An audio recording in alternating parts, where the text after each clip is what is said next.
Morning student.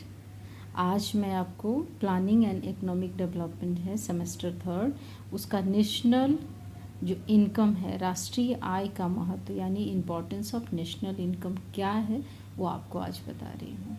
तो national income आप जानते हैं कि प्रति व्यक्ति आय से नेशनल इनकम होता है।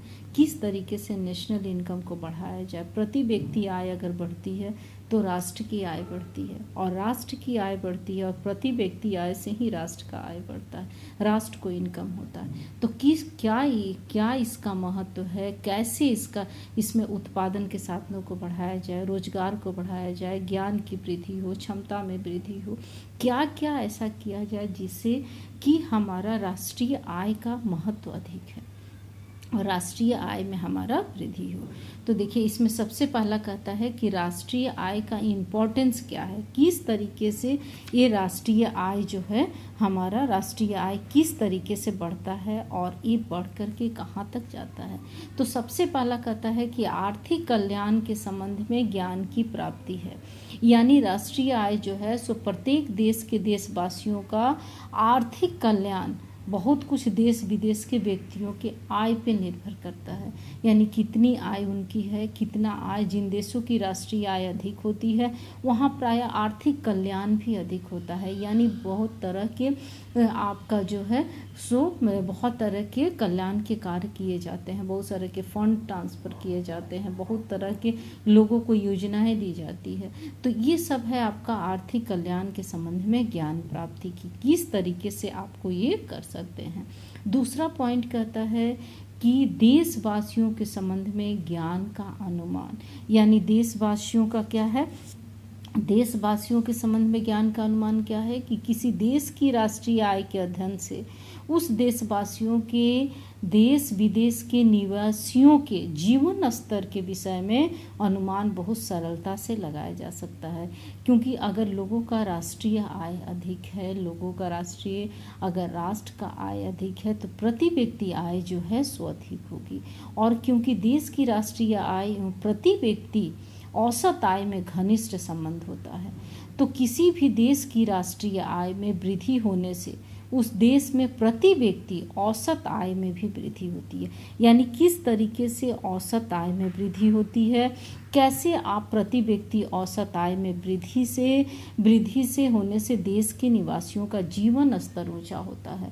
यानी जैसे ही लोगों का प्रति व्यक्ति आय अधिक होगा, उनके रहन सहन का ढंग, उनकी सोचने की ढंग, उनका एजुकेशन, उनकी रहने की स्टाइल, हर चीज़ में वृद्धि होती है, और ये सब चीज़ से देश का विकास होता है।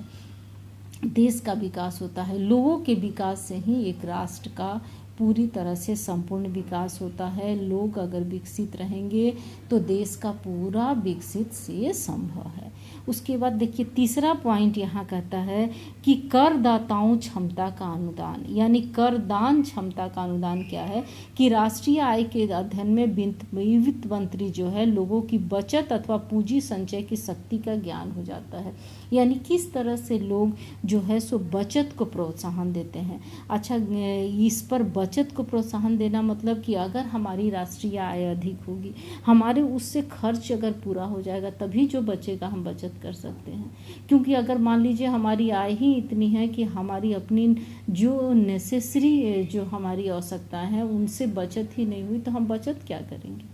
तो सबसे पहला चीज़ यही है कि अगर राष्ट्र की प्रति व्यक्ति आय अगर अधिक होता है तो हम बचत भी करते हैं, हम अपने जीवन स्तर में भी सुधार कर सकते हैं और जीवन स्तर भी हम बेहतर बना सकते हैं। उसके बाद देखिए कहता है कि अन्य नीतियों की निर्धारित करने में सहायक होता है। अन्य नीतियों के निर्धारित करने में क्या सहायक होता है, यानी वर्तमान में समाज कल्याण के उद्देश्य के कारण प्रत्येक राज्य का यह दायित्व माना जाता है कि देश में समाज की आर्थिक प्रगति के लिए नीतियां अपनाए, यानी तरह तरह की नीतियों का करें, यानी उचित मजदूरी निश्चित करना, उचित कर निश्चित करना, आयात निर्यात से संबंधित नीति निर्धारण करना, मौद्रिक नीति निर्धारण करना है।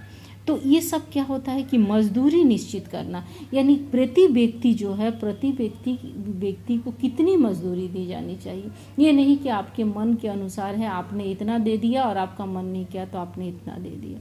ये प्रति व्यक्ति जो होता है मजदूरी निर्धारित हो, ताकि आपको इससे मिनिमम मजदूरी आपको नहीं दिया जाएगा। इतना आपको मस्ट है कि इतना आपको देना ही है। प्लस उचित नीति अपनाना, या नीति अपनाना मतलब ये नीति, ये पॉलिसी बनी हुई है, इसके आधार ही रख के आपको कार्य करना है, इसके दायरे के अंतर्गत ही आपको कार्य करना है, इसके दायरे से आपको बाहर नहीं जाना है। उसके बाद आपको कहता है कि आयात निर्यात से संबंधित नीति निर्धारण करना, मौद्रिक नीति का निर्धारण, यानी मुद्रा से संबंधित जो नीति है आप उसको कैसे निर्धारित कर सकते हैं, किस तरीके से निर्धारित कर सकते हैं, वो आपको बताना है, वो आपको करना है कि आप उसको कैसे निर्धारित कर सकते हैं। उसके बाद देखिए पॉइंट कहता है, उसके बाद पॉइंट हमारा कहता है कि देश की आर्थिक प्रगति की तुलना करना, यानी देश की आर्थिक प्रगति की कैसे तुलना करता है, यानी राष्ट्रीय आय के अनुसार विभिन्न देशों के आर्थिक प्रगति की तुलना उसे राष्ट्रीय आय के आधार पर ही की जाती है। यानी विभिन्न देशों की आर्थिक प्रगति की तुलना करने के लिए राष्ट्रीय आय का अध्ययन किया जाता है, यानी और राष्ट्रों में प्रति व्यक्ति आय किस दर पे दिया जा रहा है, क्या दिया जा रहा है, वो आपको निश्चित करना है। यानी कैसे निश्चित करना है, दूसरे देशों से तुलना करके ही हम निश्चित कर सकते हैं। उसके बाद पॉइंट करता है आर्थिक नियोजन के लिए महत्वपूर्ण है, यानी आर्थिक नियोजन हम किस तरीके से कर सकते हैं, कैसे दे सकते हैं, यानी योजनाओं को सफल बनाने के लिए राष्ट्रीय आय का ज्ञान अत्यंत आवश्यक है। राष्ट्रीय आय का क्या ज्ञान होना चाहिए, यानी हमें आंकड़े का सफलता से सुदृढ़ करने के लिए उनकी आकलन करना चाहिए, यानी इसको राष्ट्रीय आय के आंकड़ों के आधार पे ही उपयोग कर सकते हैं। उसके बाद पॉइंट कहता है कि उपभोग, बचत, पूंजी निर्माण एक निवेश संबंधी ज्ञान है, यानी उपभोग मतलब जो भी हमने कंजम्पशन कर लिया, और बचत करना जब हमारे पास में रहेगा तो हम बचत कर सकते हैं, बचत करके हम कर सकते हैं। उसके बाद आता है आपका राष्ट्रीय आय के वितरण का ज्ञान होना चाहिए, इसमें संबंधित सभी वितरण का ज्ञान होना चाहिए। तो ये हमने आपको इम्पोर्टेंस ऑफ नेशनल इनकम बता दिया है। इसके आगे का और अगले वीडियो में आपको हम बताएंगे। Okay, thank you.